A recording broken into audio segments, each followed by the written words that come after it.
The honest truth is, when we were at a refugee camp in Thailand, we all converted to Christianity. Because we knew that the churches and the kind Christian people in America were very strong at becoming sponsors and bringing refugees to America. And so we all converted to Christianity. We love different faiths, we love different religions, and so we went to church and we actually enjoyed learning the lessons of compassion and history and culture and kindness. As a refugee kid in the camp, I would have a necklace with 2 pendants.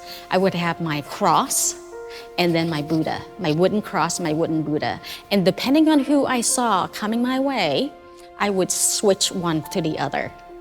Because Cambodian kids are very resourceful. My name is Luong Ung, and I am from Phnom Penh, Cambodia.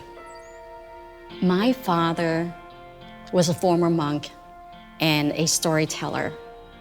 And like many other Khmer monks who left the monastery, he fell in love with my mother.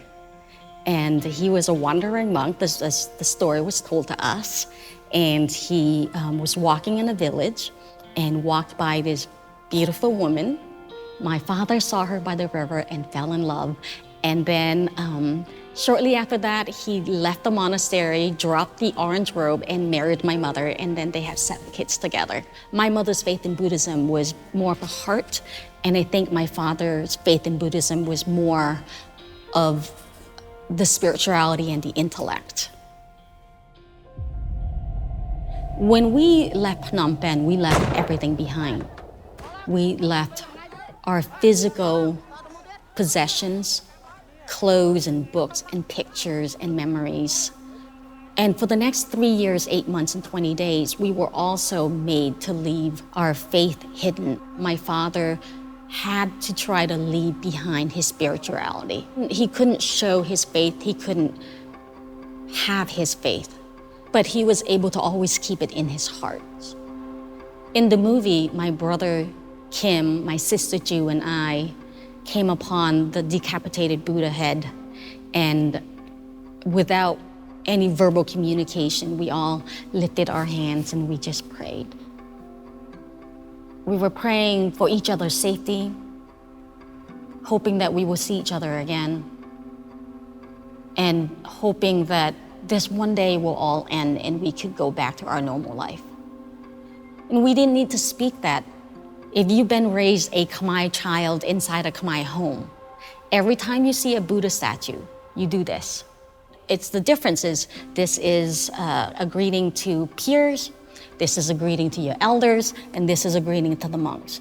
If you were raised in a Khmer household, you were raised to know exactly how to do it. For me, that scene was also really beautiful because our spirituality was cut short. The war not only took so much from us, but it also took away our faith in our spirituality and the people who would teach us all these ways to interact with our gods and goddesses.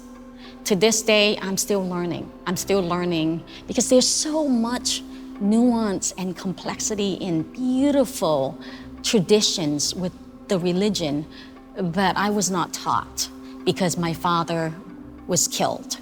My father would have been the person who would have taught me all these beautiful traditions that to this day I don't know. As a 5-year-old girl, my faith in life and in God was already in question. And then to have a war on top of that, at a time when you are just developing and learning to be spiritual and learning about Buddhism. And then you have the horrors and the anger and the rage and the deaths of my parents and 2 sisters and 20 other relatives at a time when I wasn't even sure about the gods and goddesses. And so who was I gonna be angry at? I was angry at the gods who couldn't come down to save my parents. So I left the gods. I left the goddesses. As a child and even years into adulthood, I just didn't believe. And I'm not sure to this day that I believe. I do believe in the culture, I believe in tradition. I think there's really something beautiful about a culture where your faith is so connected to your family. It's taken me many years to come back to Buddhism, to come back to my father's faith, to come back to my mother's heart. And that's how I have been able to come back to Buddhism, is really with my family. When I go to a Cambodian religious event, I feel closest to my parents. And that's why I go, really. I go to the temple, I listen to the monks, I sit with the Khmer people in my community, I wear my traditional clothes, I listen to the chants as they are blessed to us in Khmer, in the language of my parents. I close my eyes, I bring my hands to my chest, and I think about my parents. I think about my father, and I think about my mother. I think about the 2 sisters who died in the war, and the 20 other relatives who were killed. And I bring them into the present. I bring them into the blessing ceremonies. And I sit with them. And I'm no longer sad. It really is the only time I feel at peace with all of the family members who died in the war, is during a Cambodian Buddhist ceremony.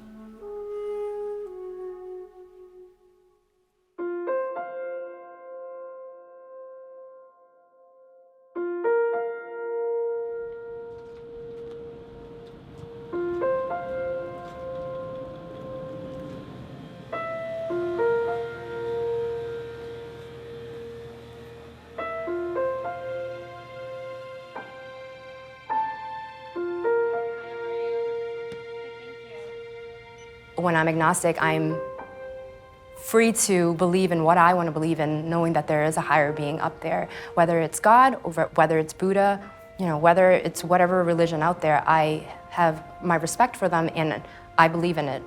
People question me, how do you believe in God and then how do you believe in Buddha? That's not right. But who is to say that's right or wrong? So that's why my parents have always paved that way for me to be my own person. And as long as I have good morals, they've done a pretty good job. We are in Lowell, Massachusetts at St. Patrick's Church and St. Patrick's School. My parents put me in a Catholic school even though we were raised Buddhist because they realized that religion wasn't something that needed to be hugely impacted in my life as long as I had a good education. And that's how I ended up in Catholic school. Growing up in the States, my parents didn't really say much about our religion.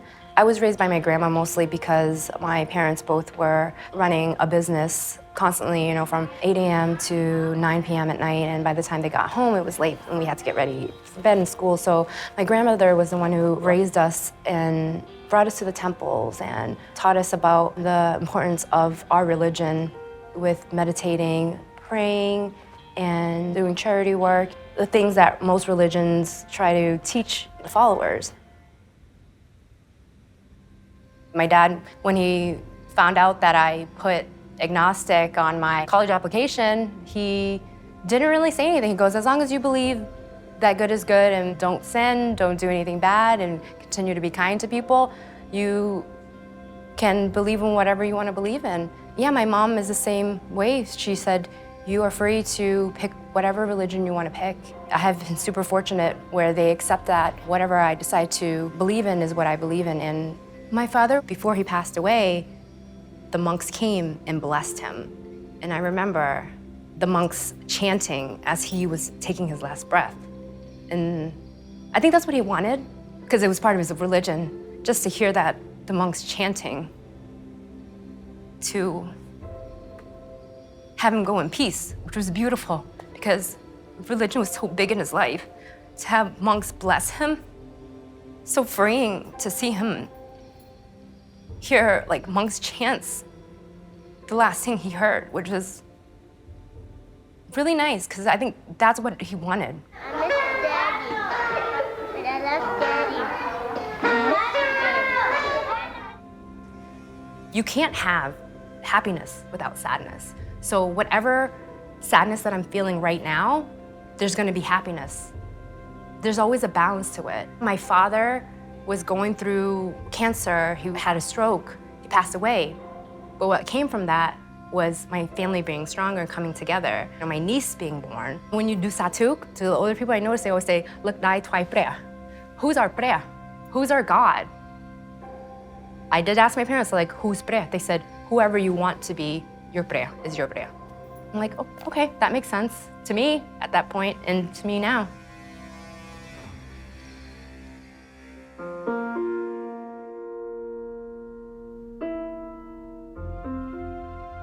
My name is Smithsonian, and I go by Mia, and I was born at Site B, which is a refugee camp in Sudan, Thailand.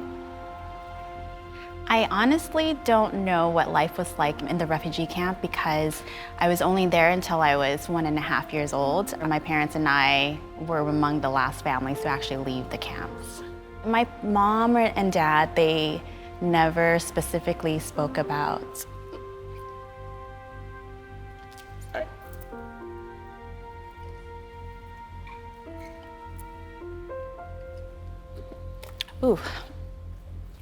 sorry. I think it's more like, I know that they lost family members, but they've never really said anything about it, and then I've never really asked either, or maybe I've just been afraid to ask.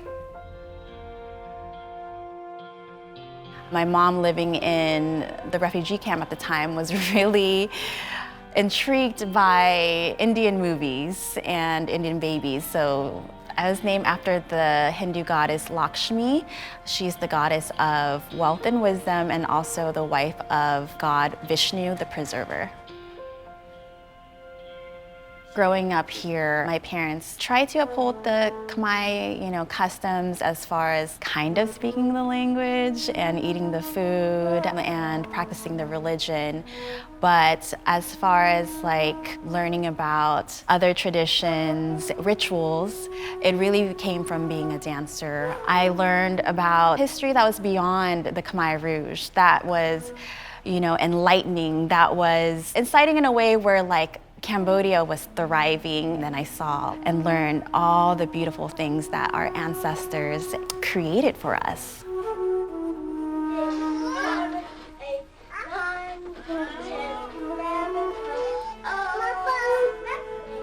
Being a dance student is really challenging because of the art form and how discipline and all of the movements. It really does call for this level of perfectionism because you are essentially, communicating with heaven and earth, being the mediator, and all of the offerings that, we make to the gods are from our best. And then when you become a teacher, now you're expected to teach this tradition over 1,000 years old, and where in Cambodia, they go to traditional schooling to learn this art form, where now I'm teaching what I was taught. As a perfectionist, it can be really challenging because you don't know how to really evaluate your students, if they're at the level that they should be, or am I looking at this, from this perfect perception. In reality, perfectionism, it really doesn't matter because when I see them perform on stage, for example, we just did a performance at the aquarium. Because of the pandemic, we haven't been able to really practice consistently. And for that performance, I kind of just pulled them all together in 1 week. I'm not gonna say it was perfect, but it was really, really beautiful. And at the end of the day, that's really what matters, is your intention and your best ability. And so as a teacher, I know I can't really teach 100% what's traditional. What I know about this art form is it's always evolving and changing, and it's due to the environment. What I was taught mostly about religion is more like karma, bab and bon. Right? So it's very black and white. If you do this, it's good. If you do this, it's bad. I was always very weary of okay, I need to be good or I'm gonna be bad. And I just felt everything that I did had a consequence. But I was also taught that what you have in this life is what you've earned from your past life, and there's not a lot you can do to change it. So that was an interesting way of thinking when I was growing up. And then now as an adult, I'm more of a Buddhist. It's kind of interesting because Cambodian religion is kind of a mixture of Buddhism, Hinduism, and animism. Some weird sense like they all come together.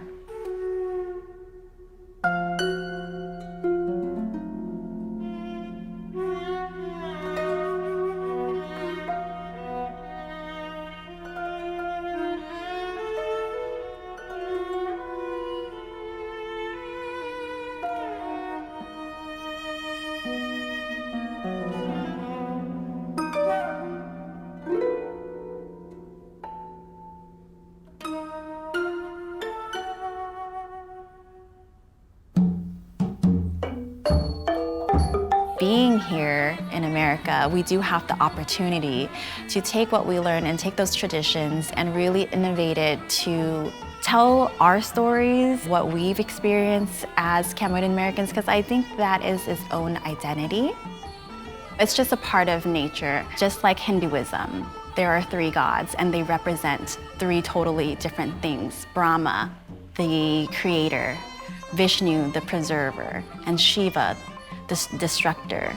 If we're solely focused on the destruction, then we lose out on that next phase, which is rebuilding. And to me, that's an opportunity. And hopefully the next stage, the next generation, they can just preserve.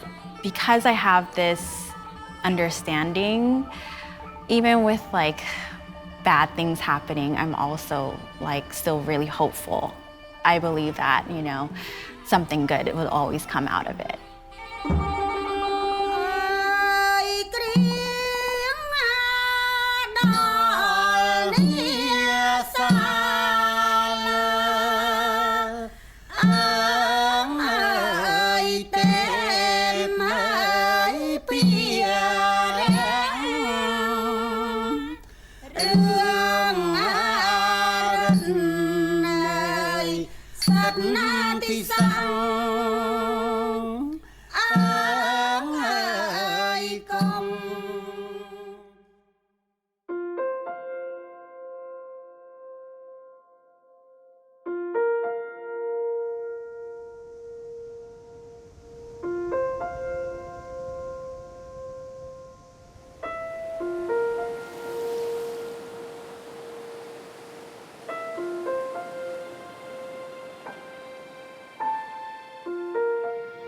I was a young kid, so we just play around and around the temple and back and forth because the house next to the temple.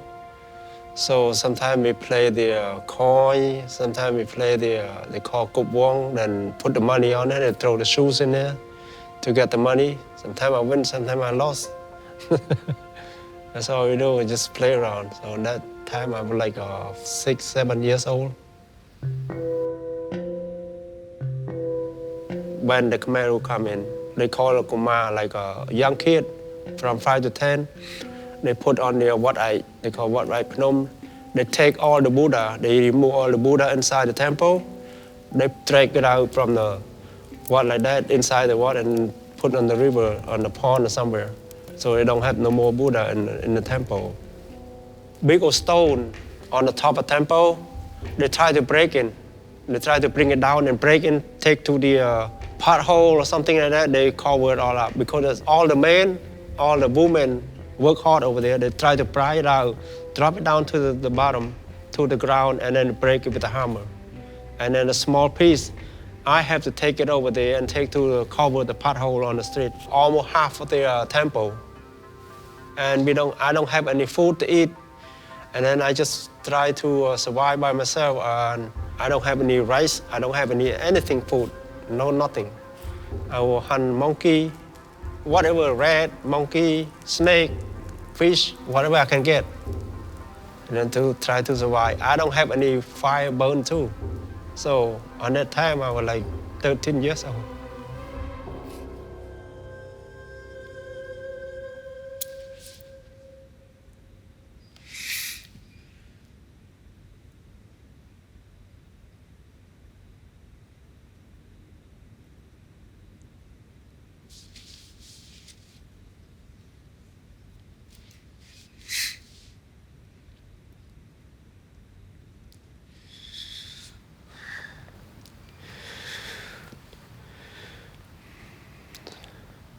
Sometimes I was sleeping by myself. I don't know what I'm doing, why I'm born like this.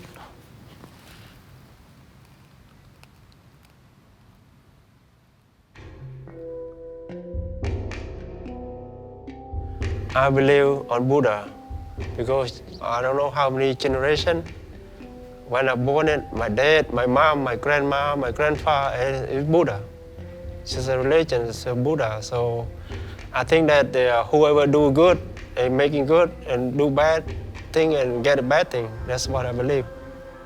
When my dad come to the United States, he was thinking about go back home to build that big Buddha in the temple of what I Phnom.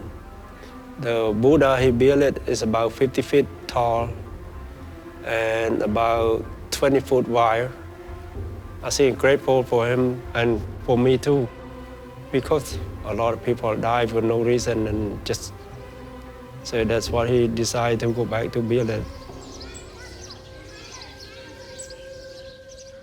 I'm haiខ្ញុំសូត្រេកអរណាស់ដែលគាត់បានទៅ build ព្រះអង្គនៅនឹងសម្រាប់ជាទីសក្ការៈបូជាសម្រាប់ខ្មែរយើងទូទៅទាំងអស់មិនថាអ្នកនៅក្នុងភូមិមិនថាអ្នកក្រៅទេដើម្បីឲ្យឃើញថាគាត់នឹងបានមកដល់នេះហើយគាត់មិនភ្លេចអដែងថានៅស្រុកខ្មែរយើងទេប្រទេសខ្មែរយើងទេ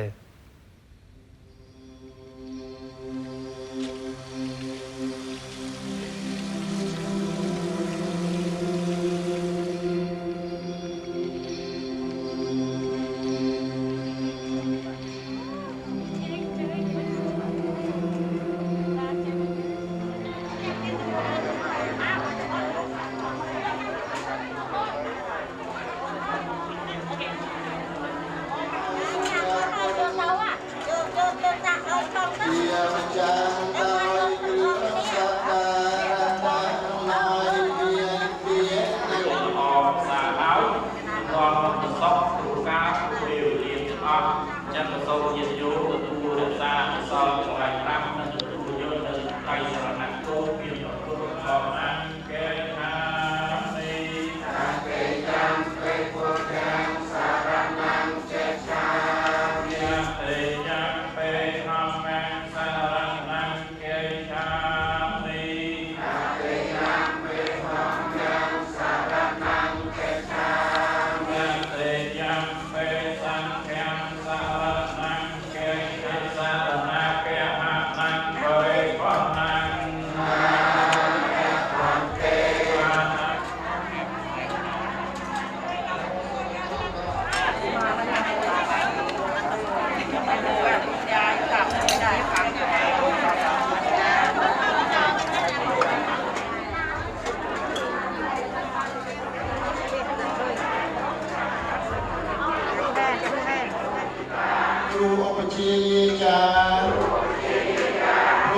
Ghiền Mì Gõ để không bỏ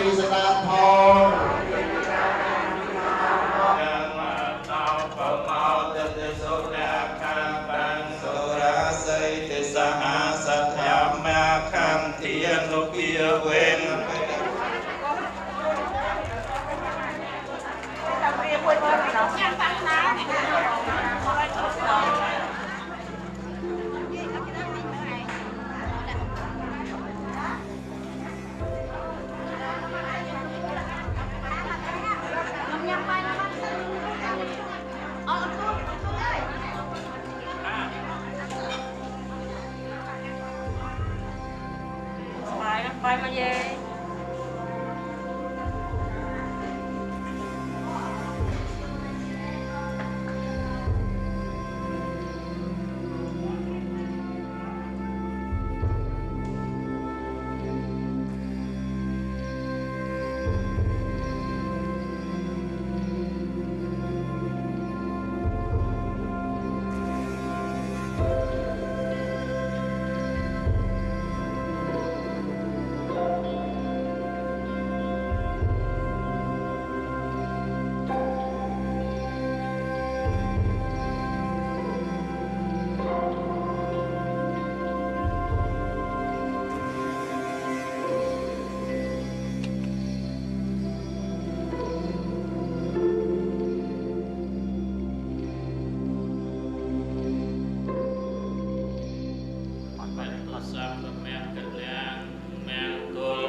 ពុទ្ធាអបិបាយសានៅអ្នកសាព្រះពុទ្ធាអនុភាវេអ្នកដោយអនុភាពនៃព្រះសង្ឃទាំងពួងសទ្ធាសោភ័យភវន្តុទេសួស្តីមានដល់អ្នកឲ្យបានសំកាលសំវេលា